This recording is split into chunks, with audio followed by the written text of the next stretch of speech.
미지근한 그리스도인의 77가지의 습관이라는 제목의 책이 있습니다. 미지근한 그리스도인의 77가지 습관. 이 책에 보면 저자는 미지근한 신앙인의 증상에 대해서 이렇게 말합니다. 한번 여러분 잘 들어보십시오. 미지근한 그리스도인을 몇 년 동안 분석하면서 나는 어느 하나이라도 감사할 줄 아는 사람은 여태 한 명도 만나보지 못했다. 이 미지근한 그리스도인은 감사하는 것도 아니고 감사 안 하는 것도 아니다 라고 말합니다.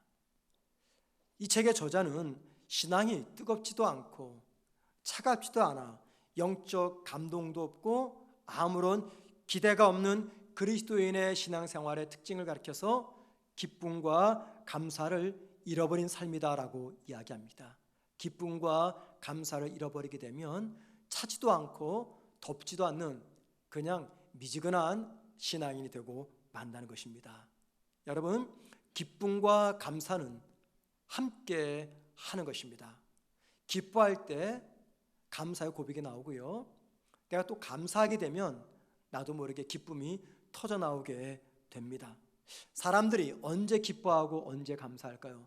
자기들이 간절히 원했던 그 일들이 잘 이루어지게 될 때, 또는 내가 예상치 않았던 큰 행운을 경험하게 될 때, 그때 사람들은 기뻐하고 감사합니다. 자, 그렇다면은 오늘 추수감사절 예배를 드리는 저 여러분에게는 어떤 감사의 고백이 담겨져 있습니까?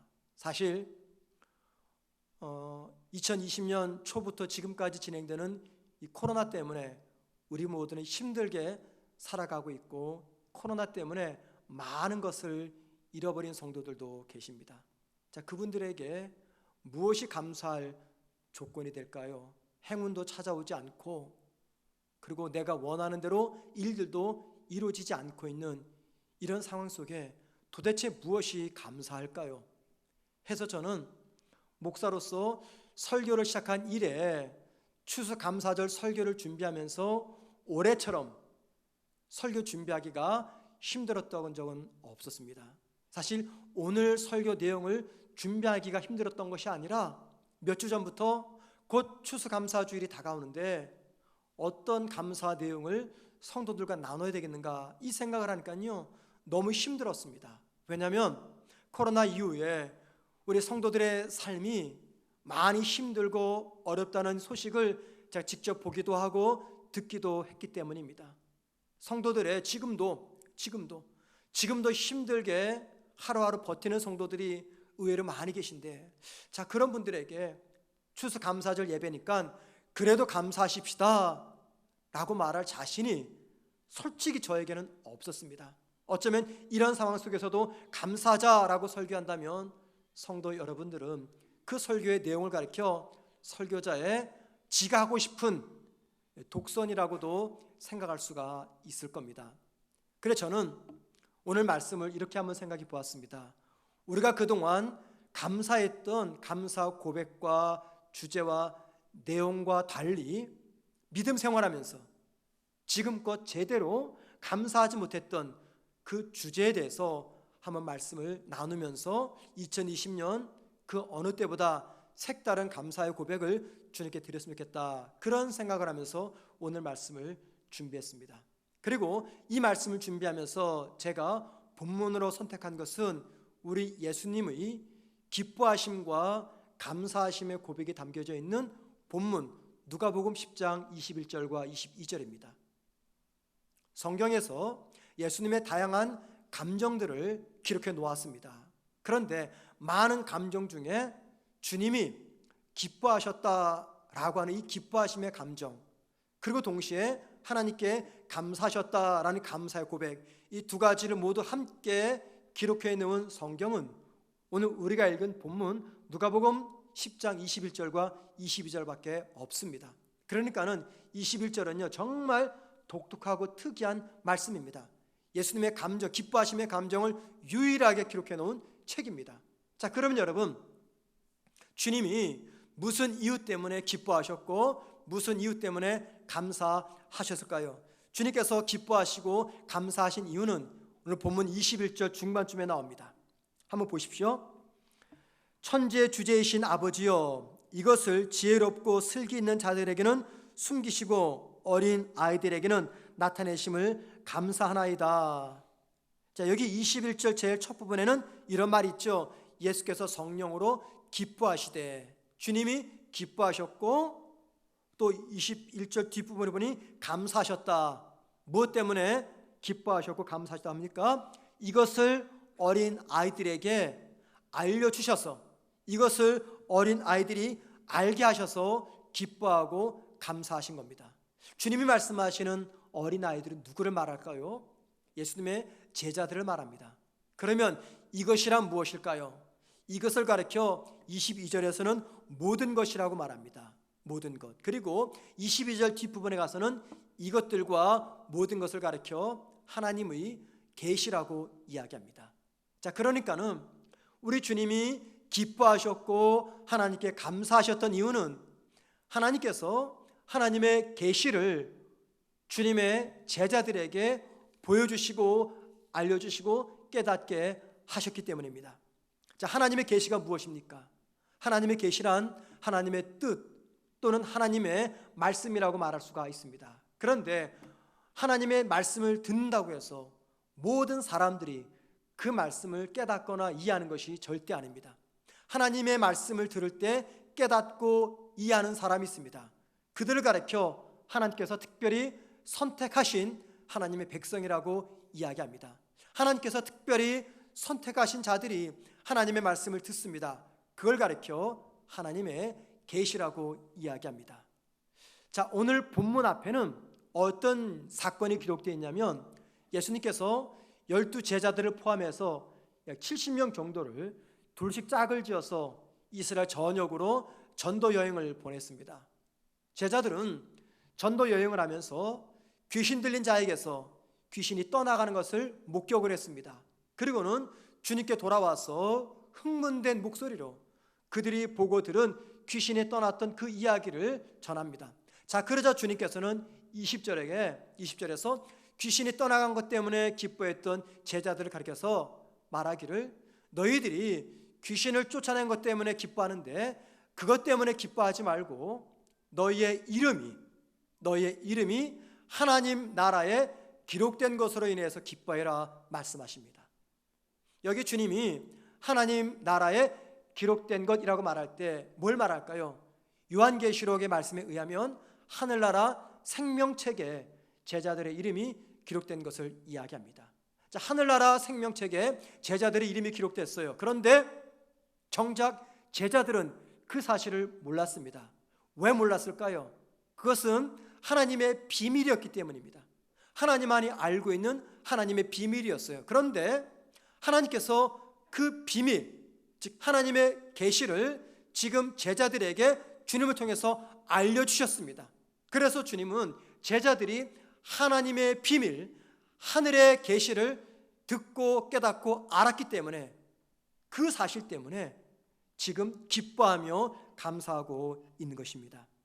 자, 사랑하는 성도 여러분, 주님이 기뻐하셨고 감사하셨던 이 고백은요, 코로나로 인해서 도무지 기뻐할 수 없고 감사할 수 없는 우리에게 왜 기뻐하며 왜 감사해야 되는지 그 명확한 이유를 알려주고 있습니다.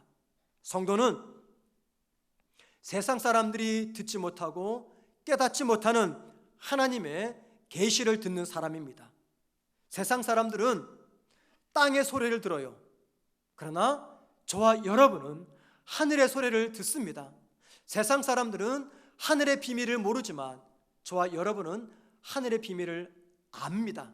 어떻게 합니까? 하나님께서 세우신 설교자의 설교 사역을 통해서 저와 여러분은 하나님의 비밀, 하나님의 계시를 듣고 알게 됩니다. 세상 사람들은 들어도 깨닫지 못하는 하나님의 구원 계획과 하늘나라의 그 비밀을 우리는 듣고 깨닫고 그리고 누리고 있기 때문에 코로나로 인해서 비록 힘든 한 해를 보내고 있지만 그럼에도 불구하고 하나님 앞에 감사해야 된다는 것입니다. 오늘 추수감사절 예배를 드리는 성도들 가운데 코로나 때문에 도무지 감사의 고백이 터져 나오지 않는 성도들이 있습니다. 도대체 지난 1년을 돌아볼 때 무엇이 감사할까? 억지로 감사라 하고 하면은 억지로 감사거리를 생각해 보겠지만 솔직히 쉽게 납득은 되지 않습니다. 하지만 반대로 어떤 성도들에게는요, 비록 코로나의 아픔과 위기가 있었지만 그래도 하나님의 은혜로 이나마 이 자리를 지킬 수가 있었고 하나님의 은혜로 견딜 수 있었기 때문에 힘든 가운데서도 하나님 앞에 감사의 고백을 드리며 이 예배를 드리는 성도들도 계실 겁니다. 그런데 여러분, 코로나가 우리에게 어떤 영향을 주었던지 관계없이 2020년을 돌아보면서 저와 여러분은 하나님께 특별히 감사해야 될 특별 감사 제목이 있습니다. 그것은 지난 한 해 동안에 단 한순간도 멈추지 않고 하늘나라의 비밀인 하나님의 계시인 하나님의 말씀이 이 강단에서 우리에게 전해진 것입니다. 왜 하나님의 말씀이 이 강단에서 중단 없이 전해진 것이 우리 모두의 감사의 조건이 되는 것일까요? 그 이유는요, 이 강단에서 지난 1년 동안 한 번도 중단 없이 전해진 하나님의 말씀은요, 곧 하나님 자신이었기 때문입니다. 요한복음 1장 1절에서 이렇게 말씀합니다. 태초에 말씀이 계시니라. 이 말씀이 하나님과 함께 계셨으니 이 말씀은 곧 하나님이시니라. 말씀이 곧 하나님이라고 말합니다. 자, 그래서 우리 주님은 오늘 본문 22절 뒷부분에서 이렇게 말합니다. 계시를 받은 자 외에는 아버지가 누군지 아는 자가 없나이다. 계시를 받은 자, 즉 하나님의 비밀을 듣고 깨달은 자 외에는 하나님 아버지를 알 수가 없습니다 라고 말합니다. 이 말은요, 계시, 즉 하나님의 말씀을 통해서만 하나님이 어떤 분인지를 우리가 알 수 있다는 말씀입니다. 왜 그렇습니까? 하나님의 말씀인 성경이 곧 하나님 자신이기 때문입니다. 자, 그래서 지난 1년 동안 한 번도 중단된 적이 없이 이 강단에서 하나님의 말씀을 통해서 저와 여러분은 하나님이 어떤 분인지, 그리고 하나님의 나라는 어떤 곳인지를 깨달아 알 수 있었던 것입니다. 이 땅에서 남들보다 더 잘 살고 고생하지 않고 무병장수하고 내가 원하는 것들 모든 것들이 이루어지는 것이 삶의 큰 기쁨이며 목적으로 삼고 살아가는 분들에게는요, 지난 1년 동안 한 번도 중단된 적이 없이 선포된 하나님의 말씀 때문에 결코 감사하지 못합니다. 감사하지 못합니다. 이게 무슨 그들에게 감사의 조건이 됩니까? 그들에게 진짜 감사의 조건은 남들보다 더 성공하고 더 잘 살고 무병장수하고 내가 원하는 모든 것들은 착착 이루어질 때 그때 감사하고 기뻐하는 것이지, 이 강단에서 지난 1년 동안 한 번도 중단된 적이 없이 선포된 하나님의 그 말씀이 어떻게 감사의 조건이 되겠습니까? 그러나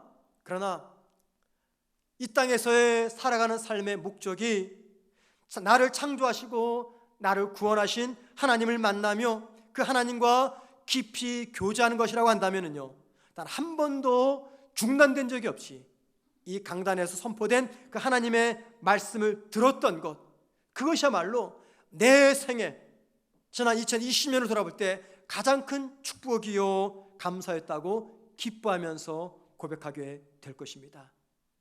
그런 의미에서 2020년 한 주도 빠짐없이 하나님 말씀이 전해졌고 하나님의 말씀을 들었다는 것은 하나님의 놀라우신 은혜였고 감사의 조건이 된다는 것입니다. 여러분, 지난 한 해 동안에 매주일 이 강단에서 선포되어져서 내가 들었던 하나님의 말씀은 도대체 어떤 말씀이었습니까? 그 말씀은요, 하나님이 어떤 분인지 알려주는 말씀이었습니다. 그 말씀은요, 이 세상에 힘든 일들로 인해서 무너진 나의 심령을 새롭게 회복시킨 말씀이었습니다. 모든 것이 끝날 것 같은 그런 상황에서 나로 하여금 다시 살도록 만들어준 말씀이었습니다. 믿는 자로서 이 세상에서 빛과 소금으로서 살도록 만들어준 말씀이었습니다. 이 세상 그 무엇으로도 채워주지 않았던 나의 공허한 심령을 가득 채워준 것이 하나님의 말씀이었습니다. 저는 목사이면서 설교자입니다.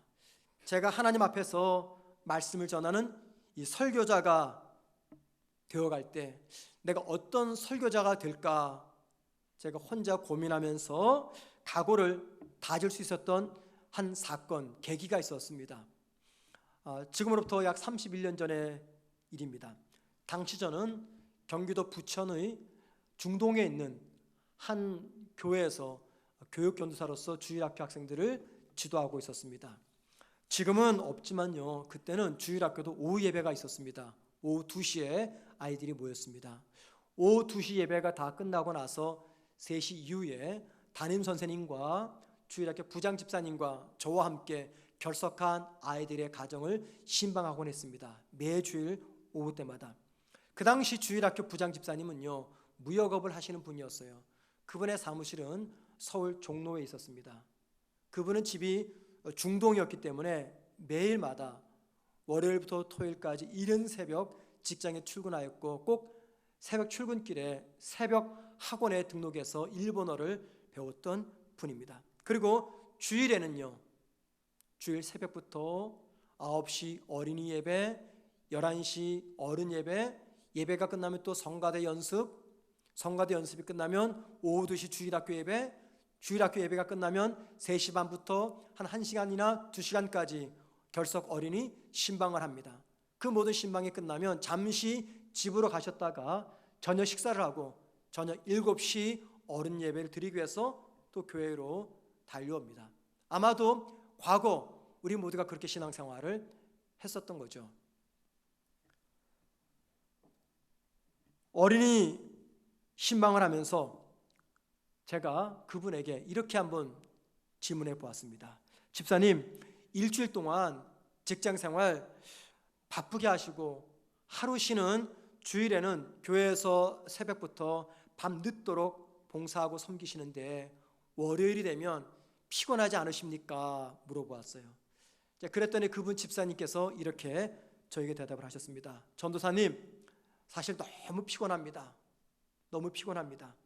월요일부터 토요일까지 매일 새벽마다 5시 30분에 일어나서 하루 일과를 시작하고 오직 쉴 수 있는 일요일, 주일 하루도 새벽부터 밤 늦도록 교회에서 예배드리고 봉사하다 보면 집에 돌아가면 몸에 무척 필요합니다. 이렇게 말한 다음에 계속해서 이렇게 이야기합니다. 그런데 주일날 설교 말씀을 통해서 은혜를 받게 되면요, 일주일 동안 쌓였던 모든 피곤함이 거짓말처럼 진짜 다 사라집니다. 그리고 다시 새로운 일주일을 살아갈 힘을 내가 얻게 됩니다. 그 이야기를 하더라고요. 이 대답을 들은 지 31년이 지났습니다. 그런데 여전히 그분의 그 말이 지금도 제 귀에 남아 있습니다. 당시 저는 이제 막 신학 공부를 시작한 초년 신학생이었어요. 그분의 말을 들으면서 목사가 성도를 섬기는 최선의 모습과 방법이 무엇인지를 알게 되었고, 또 앞으로 내가 설교자가 될 텐데 설교자로서 어떤 자세로 말씀을 전하고 전해야 되는지 새삼 깨달았던 시간이었습니다.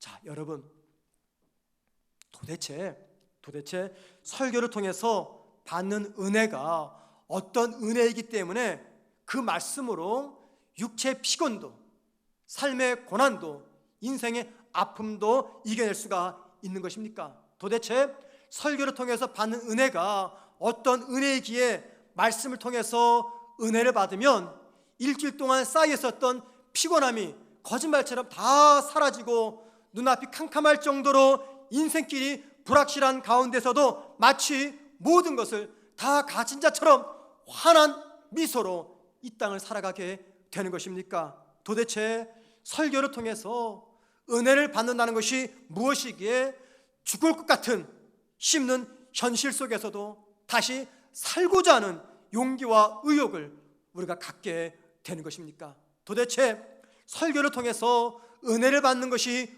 무엇이기에 도무지 용서할 수 없는 사람을 용서하고 도무지 품을 수 없는 사람을 품게 되는 것입니까? 도대체 말씀을 통해서 은혜를 받는 것이 무엇이기에 세상 사람들은 도무지 납득할 수 없고 이해할 수 없는 이 놀라운 변화가 우리 삶 가운데 나타나고 있는 것입니까?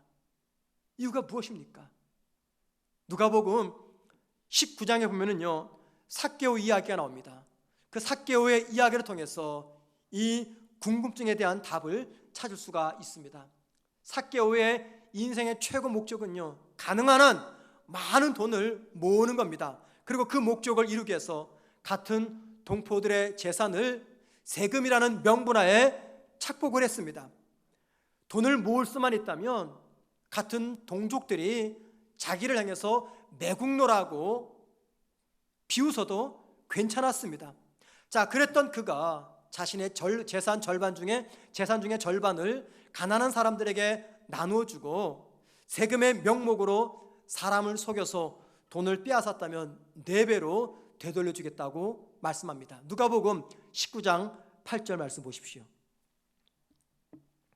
삭개오가 서서 주께 여짜오되 주여 보시옵소서, 내 소유의 절반을 가난한 자들에게 주겠사오며 만일 누구의 것을 속여 빼앗은 일이 있으면 내 갑절이나 갚겠나이다.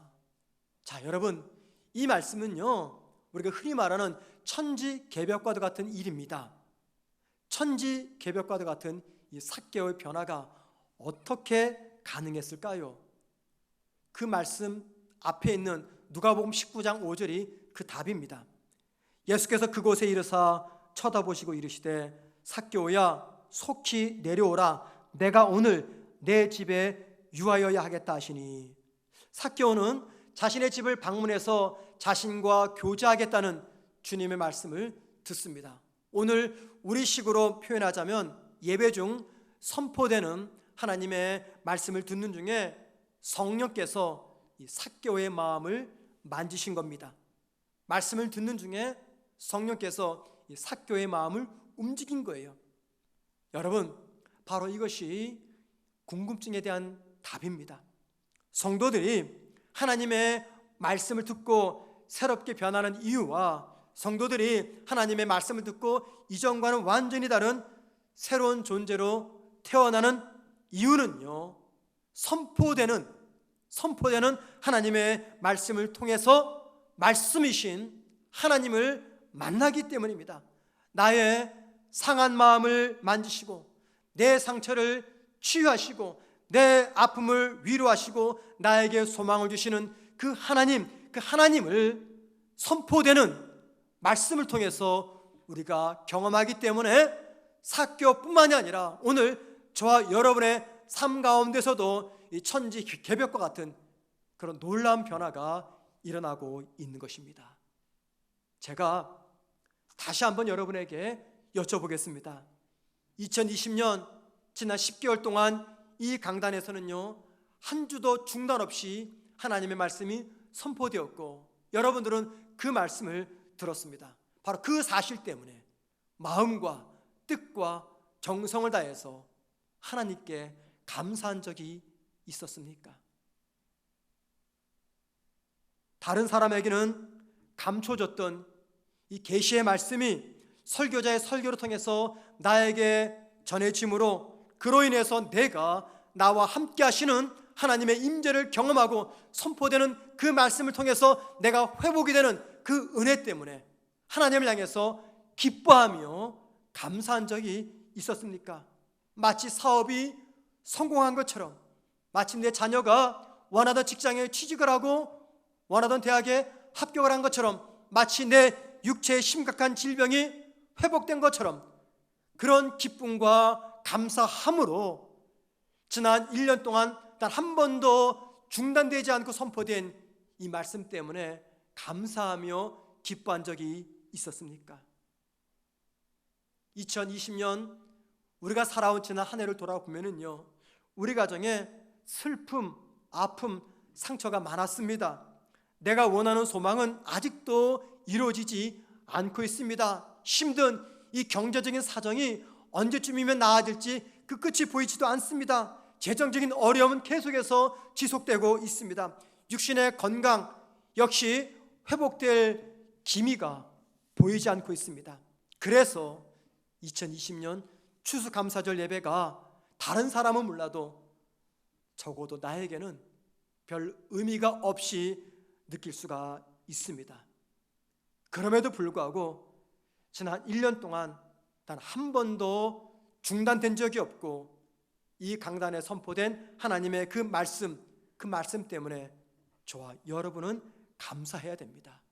1년 전에 내 모습과 지금의 내 신앙의 모습을 비교해 볼 때 적어도 1년 전보다 지금이 조금이라도 더 성장했다면 그 이유는요, 지난 10개월 동안 한 번도 중단된 적이 없이 선포되었던 하나님의 말씀 때문이었습니다. 그리고 저와 여러분은 이 사실 하나만으로도 추수감사절 예배를 드리면서 기뻐하며 하나님께 감사해야 됩니다.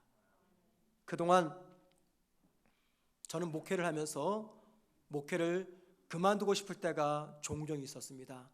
자주는 아닙니다, 여러분. 오해하지 마시고요. 자주는 아니고 가끔 한 번씩 그럴 때가 있었어요.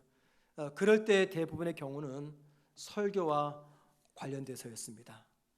내 개인의 말이 아닌, 또는 내가 하고 싶은 말이 아닌 하나님께서 원하시는 말씀, 하나님의 말씀만을 전해야 된다는 책임감과 중압감 때문에 설교를 준비하는 과정이 정말 힘들 때가 많았습니다.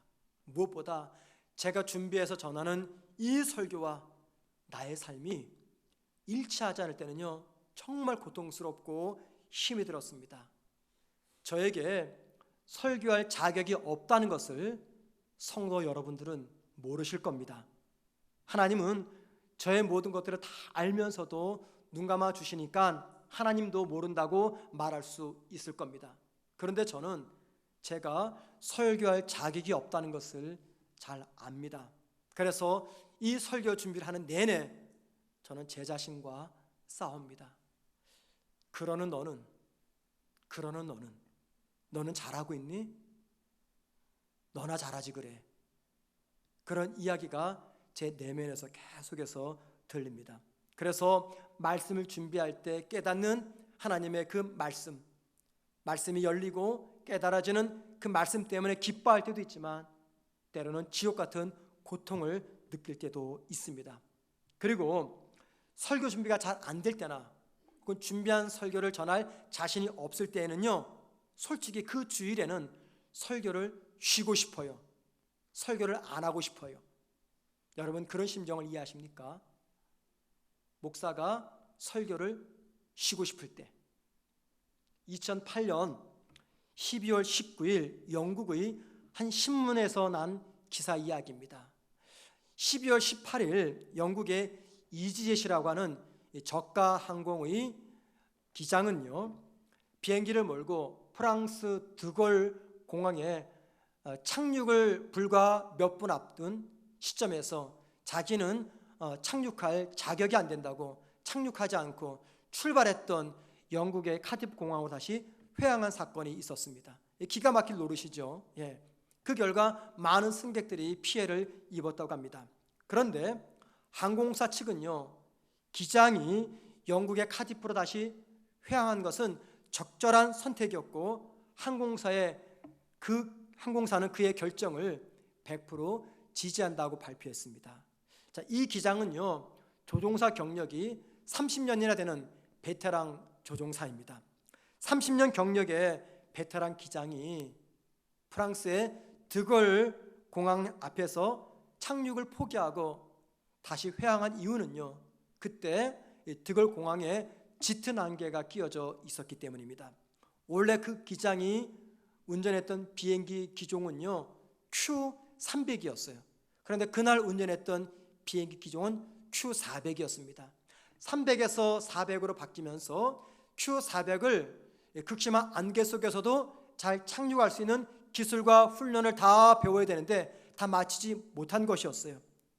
바뀐 비행기 기종에 따라 새로운 착륙 기술을 배우지 못했기 때문에 이 기장은 극심한 안개 속에서 승객들의 목숨을 담보 삼아서 무리하게 착륙할 수가 없었던 것이죠. 그래서 자신은 착륙할 자격이 안 된다고 해서 착륙을 1, 2분 앞두고 다시 출발지로 회항한 사건이 있었습니다. 당시 저는요, 그 기사를 읽으면서 이 기장이 정말 부러웠어요. 야, 진짜 부럽다. 진짜 부럽다. 왜냐하면 최선을 다해서 말씀을 준비하는데도 설교 준비가 잘 안 되는 주일이 있습니다. 아무리 머리를 쥐어 뜯고 한숨을 쉬면서 고심을 해도 설교가 안 될 때가 있어요. 말씀이 안 열리는 거죠. 때로는요, 내가 말씀을 전하긴 했지만 그 전하는 말씀대로 내가 살지 못하는 그 설교가 있어요. 그런 설교 앞에서는 이렇게 말하고 싶어요. 이번 주 설교는 못하겠습니다.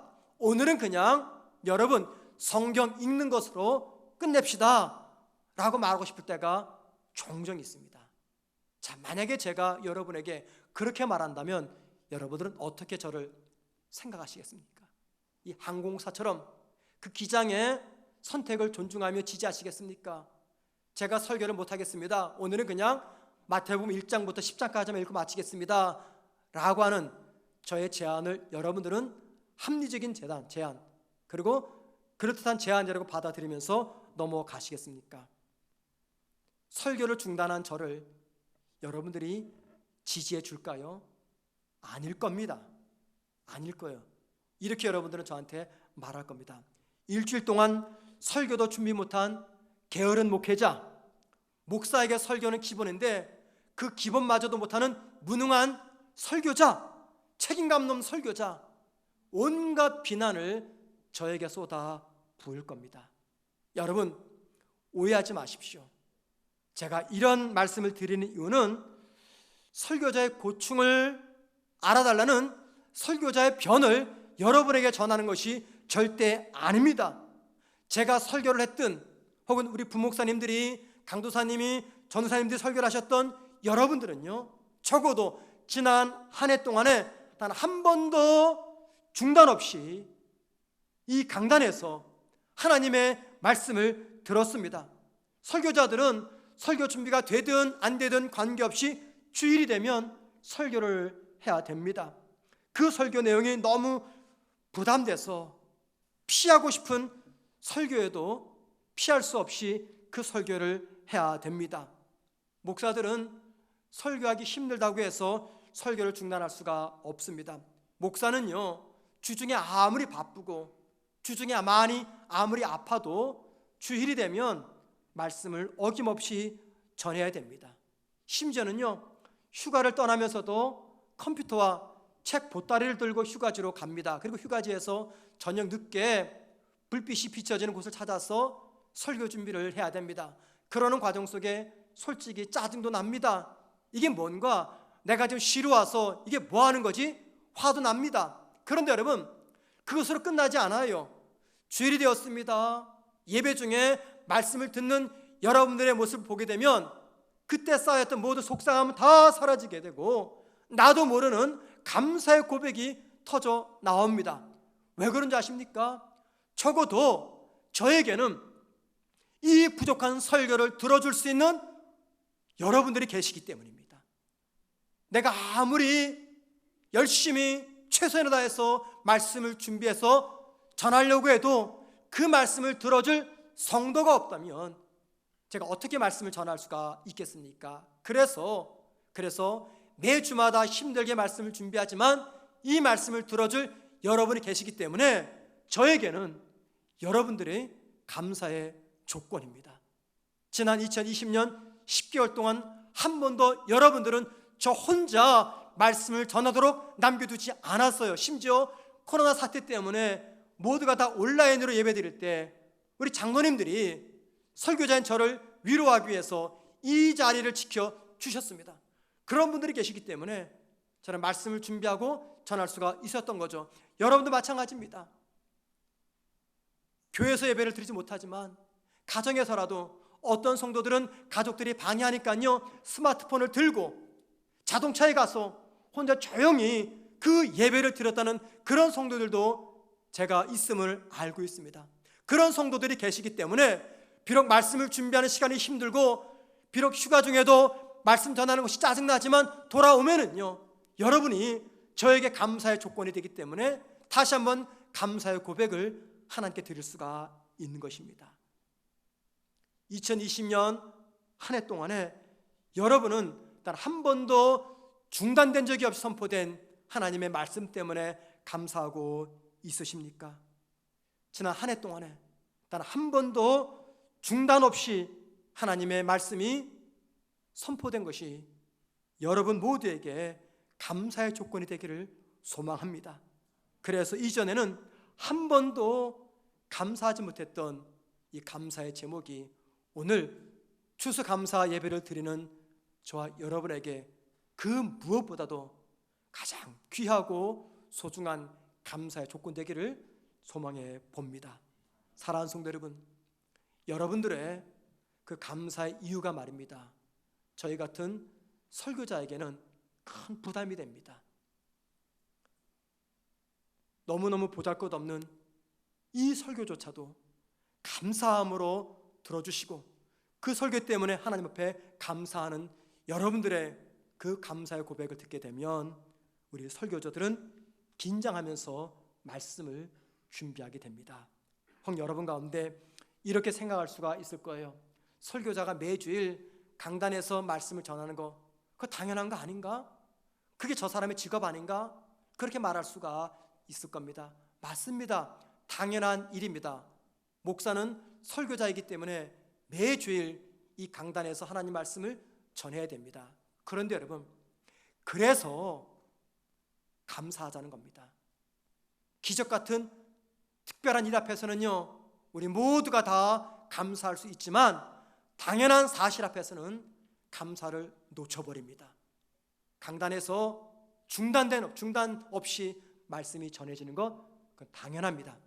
그런데 여러분, 그 당연한 은혜를 주신 하나님께 감사하셔야 됩니다. 그리고 여러분의 그 감사의 고백 때문에 저를 비롯한 우리 교회 모든 교육자들은 이전보다 더 긴장하며 더 최선을 다해서 하나님의 말씀을 준비해서 전하게 될 것입니다.